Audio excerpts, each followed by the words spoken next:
Serial killer whose identity has long remained a mystery. A 100% match.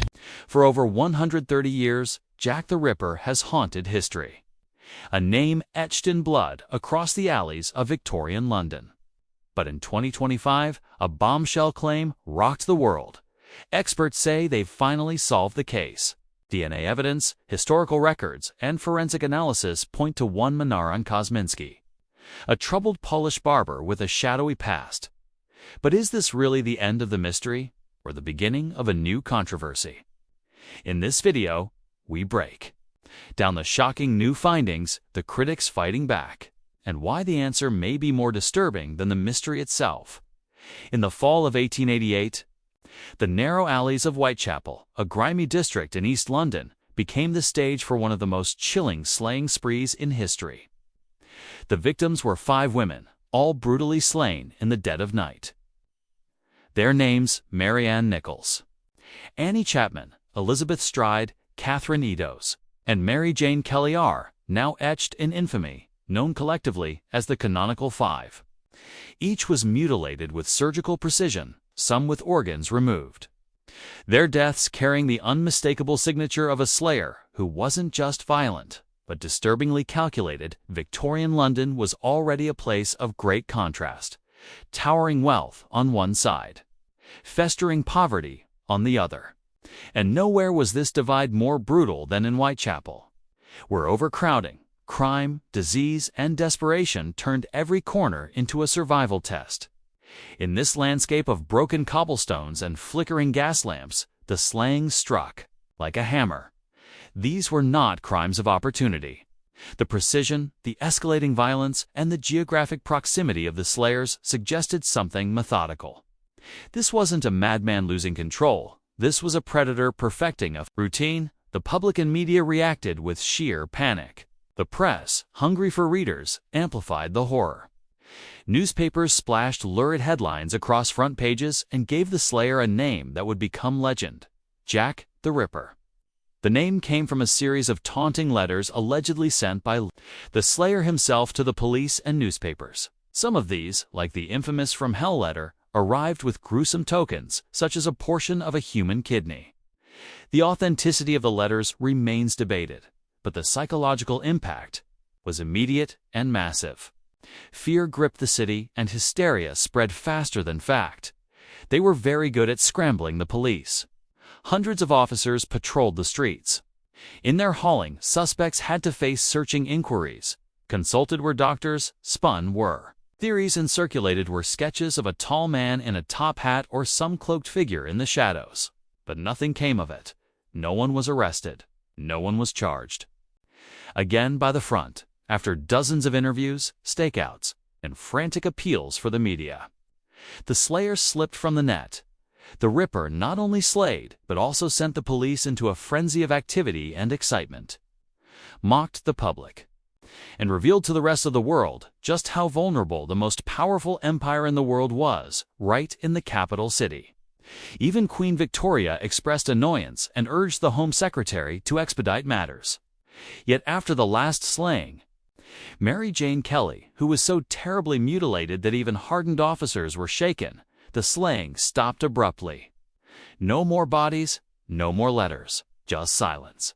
And in that silence, the myth was born. Here is still an indelible image of Jack the Ripper, not so much a serial slayer as a shadow bleeding out a statement in civilization that monsters do exist. Over time, the case became a mirror reflecting society's darkest fears: poverty, misogyny, mental illness, and institutional failure. The unanswered question has haunted generations. Who was he?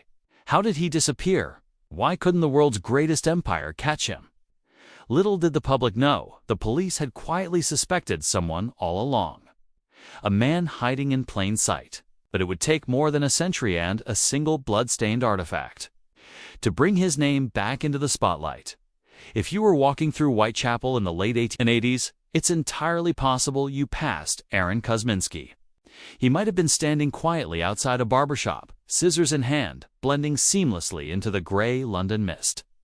To most, he was just another face in the crowd, a Polish immigrant trying to survive in a hostile city. But to a handful of Scotland Yard investigators, he was a looming shadow, a man of deep suspicion. And in 2025, he would be named the most likely candidate to be Jack the Ripper. Aaron Kosminski was born in 1865 in Klodawa, Poland.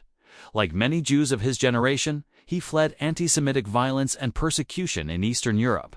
Arriving in London in the early 1880s, he settled in Whitechapel, where poverty and tension were a way of life. The immigrant community in this overcrowded district was both a scapegoat and a victim. Kosminski, by all available records, worked as a barber profession requiring precision with a blade. An ironic and disturbing detail in hindsight. What makes Kosminski stand out isn't just proximity, it's the psychological profile that emerged. Over time, he lived within walking distance of all the slaying sites. His behavior was increasingly erratic. And in a secret memorandum written in 1894, Sir Melville Macnaghten, Assistant Chief Constable at Scotland Yard, listed Kosminski as one of 3 key suspects. The note described him as having a great hatred of women with strong homicidal tendencies. That's not hearsay. That's from the inner circle of the investigation itself. Despite their suspicions, police never arrested him. They lacked hard evidence, no fingerprints, no blood analysis, no surveillance footage. It was a different world.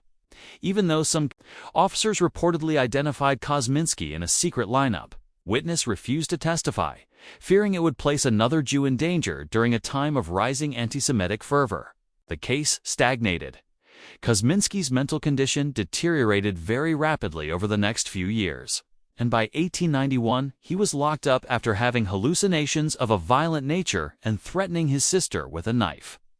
His ultimate destination was the Colney Hatch Asylum, with records of severe delusions, auditory hallucinations, and religious mania.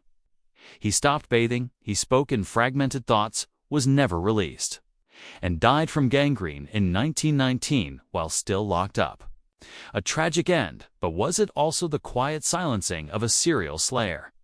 One of the many unnerving aspects of Kosminski that gets discussed amongst historians is the very vocation that he held. Barbers in the Victorian era were hardly just stylists. Many performed minor surgical procedures, from bloodletting to tooth extraction to wound treatment. It would have made sense that Kosminski would have known how to wield a blade with biological precision. Although he may never have received any formal training, he certainly did not need it in the streetwise, gritty style of that Victorian life. His vocation could have afforded him just enough skill to inflict the gruesome mutilations depicted in the Ripper cases. In the year 2014, more than a century after the slayings, the breakthrough was hailed more than expected. Traces of DNA were reported to have been recovered from a shawl, supposedly from one of the Ripper crime scenes. And by 2019 it was reported that DNA from that shawl matched the maternal line of Aaron Kosminski. Fast forward to 2025, when the case against him seemed stronger than ever. Yet, every inch of his story carries doubt. Could a mentally disturbed barber really elude the most vigorous manhunt in British history? The real twist, however, would come not from who Kosminski was, but from what he may have left behind at the crime scene. A simple piece of fabric, forgotten for decades, would soon take center stage. For over a century, the Jack the Ripper case was little more than rumors, sketches, and dead-end theories. Then came a breakthrough in 2025, not with a weapon or confession, but with something surprisingly ordinary: a shawl, worn, stained, and steeped in mystery. This piece of cloth became the center of the most dramatic turn yet in the infamous case. The shawl is said to have been found near Catherine Eddowes, the Ripper's 4th known victim, brutally slain on September 30th, 1888. According to family lore, Sergeant Amos Simpson retrieved the silk and wool shawl from the crime scene, intending to gift it to his wife. She refused, and the shawl was tucked away, eventually passed down as a grim heirloom. In 2007, the shawl resurfaced at auction and was purchased by author Russell Edwards. Where others saw a morbid relic, Edwards saw potential evidence. He believed the shawl could still hold forensic traces from the night of Eddowes' slaying, and turned to Dr. Jari Luhelinon, a molecular biologist, for testing using modern tools. Ultraviolet light microscopy. And spectrophotometry identified blood traces that appeared consistent with Ito's medical history, including symptoms of Bright's disease, a kidney condition she was known to have. That alone suggested the shawl might have been at the crime scene. But the real shock came from semen stains found on the cloth. Luhalainen extracted mitochondrial DNA and compared it to a living descendant of Aaron Kosminski's sister.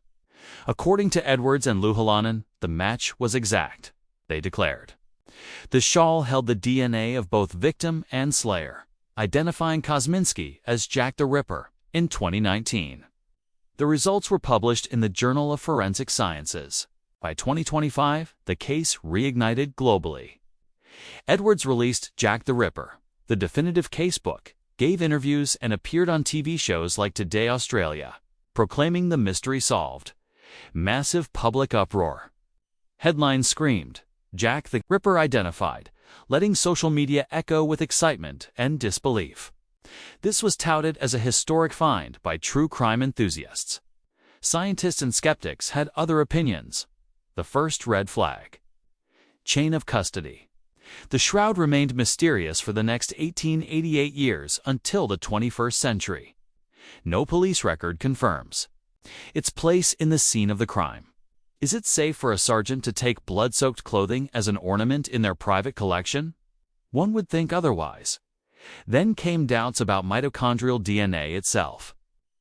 While nuclear DNA can uniquely identify a person, mtDNA shares genetic material with the maternal family. And so, in a crowd of thousands, if not millions, of unrelated people, such as in the East London area of the 1880s, one doesn't have to match a perfect DNA string to prove guilt. Then, contamination comes into the fray. With the passage of over 137 years, this shawl has changed many hands' families.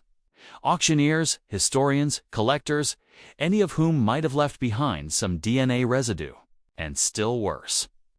An expression of concern regarding this study was as late as the year 2024 by the Journal of Forensic Sciences because of a demand for missing raw data and trust issues, thereby rendering replication impossible, Edwards continued. To hold on, he maintained that the shawl was preserved in controlled conditions and that advanced techniques would reduce the possibility of error still further. The results were not just compelling, as far as he was concerned, they were conclusive. Anyhow, the shawl became more than just an artifact.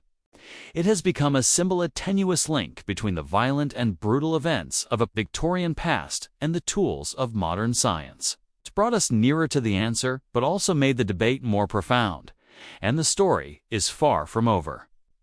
In the next chapter, we'll explore the science behind the DNA test, why experts remain sharply divided over what it really proves. For a moment, it seemed like the Jack the Ripper mystery had finally been solved. A shawl, a DNA test, a reputable scientist, and a suspect with a dark past, what more could anyone ask for? But after the 2019 forensic revelation naming Aaron Kosminski as the Ripper, skepticism quickly followed. By 2025, the case once thought closed had reopened under a new kind of scrutiny from the scientific world itself. At the center of the controversy is mitochondrial DNA, mtDNA, extracted from a blood-stained shawl allegedly found near the victim, Catherine Eddowes. Unlike nuclear DNA, mtDNA is inherited maternally and shared among thousands.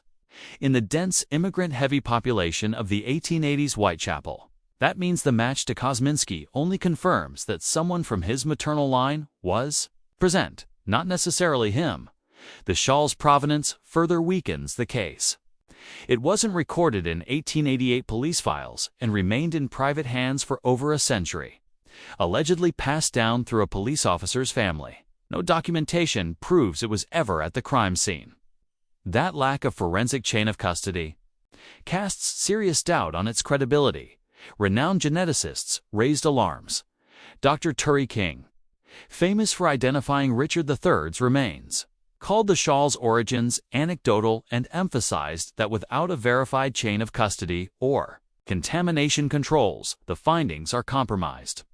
Walter Parson, a leading forensic scientist, dismissed the study as unpublishable nonsense, criticizing the lack of raw data and transparency. In 2024, the Journal of Forensic Sciences, which originally published the study, issued an official expression of concern. The reason: key data was missing, and the results couldn't be replicated. In science, reproducibility is vital without it. The findings don't hold. The scientist behind the analysis, Dr. Jari Louhilainen, has also come under fire. While respected in his field, he refused to release the full DNA sequences or detailed methodology. Critics accuse him of confirmation bias, especially given his collaboration with Russell Edwards, the author and owner of the shawl, who has a personal and commercial stake in the Kosminski theory. And with time, even further doubts started looming over the shawl's possession. Reports suggest that it was touched by many without any protective gear. Forensic experts are saying that these conditions are ripe for contamination. This is a nightmare when trying to extract reliable DNA. It becomes almost impossible to isolate a single genetic profile from a mixture of modern and historical contacts. Even the alleged matching from Kosminski's living relatives is not completely airtight. Critics note that mtDNA matches are not unique, as many individuals within the same ethnic background or family may share the same profile. This greatly reduces the specificity of the test in a community such as the 1880s East End of London. But still, the supporters of the findings stick to it.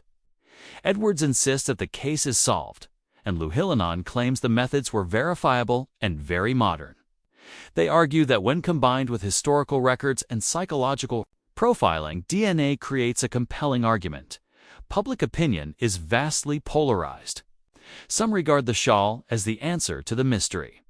Others declare that it is an exercise in pseudoscience, dressed in sensationalism.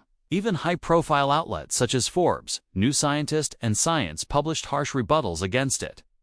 The very title Jack the Ripper claim, dubbed unpublishable nonsense, gave way to further skepticism. So, what does this leave in 2025? Midway for one of the most controversial breakthroughs in true crime history. What used to be considered definitive proof has turned into a battleground for scientists, historians, and the public at large. Every expert defending the findings, another expert is questioning the methods, ethics, or logic behind them. And as forensic doubt grows, interest in other suspects has reignited. If Kosminski isn't the Ripper, then who is? If he is, why did it take a disputed shawl to prove it? The science may have stirred up answers, but it's also unearthed new questions. In 2025, the Jack the Ripper case burst out of history books and into headlines. With Aaron Kosminski now publicly named as the likely slayer, what was once a cold, unsolved mystery became a renewed call for justice. But this time, it wasn't just about theories or DNA, it was about people, real families, real grief. And, for some, the hope of closure after 137 years. Leading the charge were the descendants of Catherine Edos, the Ripper's fourth known victim. When DNA evidence allegedly linked Kosminski to a shawl found at her crime scene, her great-great-grandchildren stepped forward. They called for a formal inquest, not seeking punishment, but recognition. "We don't want revenge," one said in a widely shared CBS interview. "We just want the truth to be said out loud." That quote went viral, transforming a forensic discovery into a human story of generational pain. Their appeal resonated across media and social platforms. Russell Edwards, the historian and owner of the infamous shawl, used the momentum to promote the findings. Appearing on book tours, podcasts, and international programs like Today Australia. Edwards described the DNA match as not only a scientific triumph, but a moral one, offering justice to victims long forgotten by the legal system. Online forums and social media lit up. Hashtags like #JackTheRipper identified and #KOSMINSKI confirmed trended for weeks. Supporters posted messages celebrating long-awaited answers. "My grandma told me this story when I was a kid. I never thought I'd see the day." Skeptics pushed back. "This feels rushed. We're building closure on shaky ground." Mainstream media seized the moment. Newsweek ran a headline: Jack the Ripper named, families demand recognition. GB News aired specials, and Netflix began developing a new docu-series, this time promising a focus on victims' families instead of the Slayer's legend. In the place named Whitechapel, which witnessed the actual toll of the slayings, local heads debated on the actions to take. This area today teems with Ripper tours and gift shops in the face of the historical haunting it possesses. Some tour guides began introducing the Kosminski celebrity in their scripts. But for others, it was still a murky area, like they were waiting for the debate to be settled first before they would name names in their tours. Some of the ancestors were also caught in the flack. Few appeared in interviews, expressing some levels of confusion, misery, or quiet acceptance. One said, "If it is true, I suppose we have to accept it. But I can't change what someone did." Over a century ago, others denied commenting, preferring not to shoulder the burden of an ancestor's crime or those of his ancestry. In legal terms, would be hard to prove in a court of law. The UK does not open old cases like this, except when new and convincing evidence is found, and none of the suspects are even alive. But the supporters of this inquest say it is really symbolic. What they are after is not punishment. Rather, they want a formal acknowledgement, a historical correction that will endorse the pain that their families have suffered. Still, critics caution against rushing into naming a slayer based on one piece of DNA evidence that is hardly uncontested, since that could set a poor precedent. They caution against rewriting history to fit emotional narratives. But advocates counter that silence and ambiguity will do more harm. Naming the slayer, they argue, does not eliminate mystery. It shall restore dignity to the victims who were swallowed in it by the middle of 2025. A petition gained traction that would demand official recognition from Parliament of Kosminski as the most probable perpetrator. Tens of thousands signed the petition within days. Whether this will prompt any official action remains to be seen, but the momentum is showing no signs of abating. But is Kosminski truly the man behind the myth? Or are there others still waiting in the shadows? The next chapter explores the other. Suspects who continue to haunt this enduring mystery, even as Aaron Kosminski reclaims headlines in 2025. One fact persists: he wasn't the only suspect. Far from it, since 1888. The Jack the Ripper case has attracted a long line of potential culprits, some frightening, others tragic, and many bordering on the bizarre. If anything, the mystery has thrived not on resolution, but on obsession. Every argument naming Kosminski the slayer. There's another pointing elsewhere. One early suspect was Montague John Druitt, a barrister and schoolteacher whose apparent death in the Thames occurred just weeks after the last canonical slaying. The timing was eerie enough that police considered him a serious suspect. Years later, senior officer Sir Melville Macnaghten named Druitt in a confidential memo, citing family suspicions and labeling him indecently insane. But there was no hard evidence, no confession, no forensics, just timing and speculation. A troubled man lost to history, not a proven slayer. Then there's Michael Ostrog, a Russian-born criminal with a long, violent history. His psychiatric issues and transient lifestyle made him a suspect, but the case fell apart under scrutiny. He may not have even been in London during the slayings, and his crimes, mainly theft and fraud, didn't match the Ripper's horrific brutality. Perhaps the most disturbing alternative was Francis Tumblety, an American quack doctor who openly despised women, especially sex workers. He was in London during the slayings and was arrested for unrelated charges.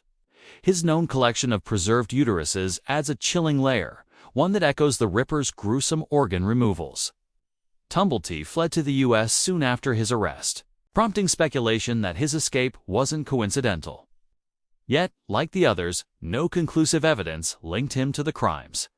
Other suspects include James Maybrick, whose diary confession is widely regarded as a hoax.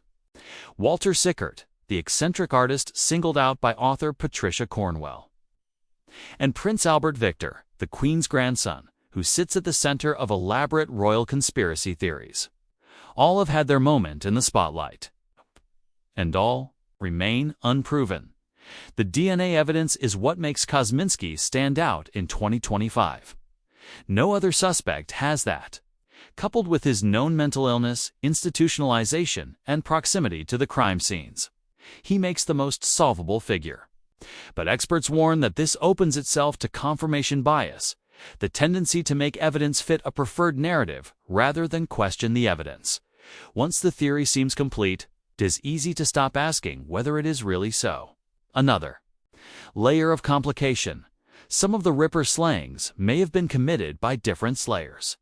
Stride, for example, was not mutilated as severely as were the other victims. This has led some theorists to suggest not only that a second slayer was involved, but also that some slayings may not have been connected. If this is the case, perhaps more than one man haunts these crimes. Buried under a singular myth, he might not have committed all the slayings.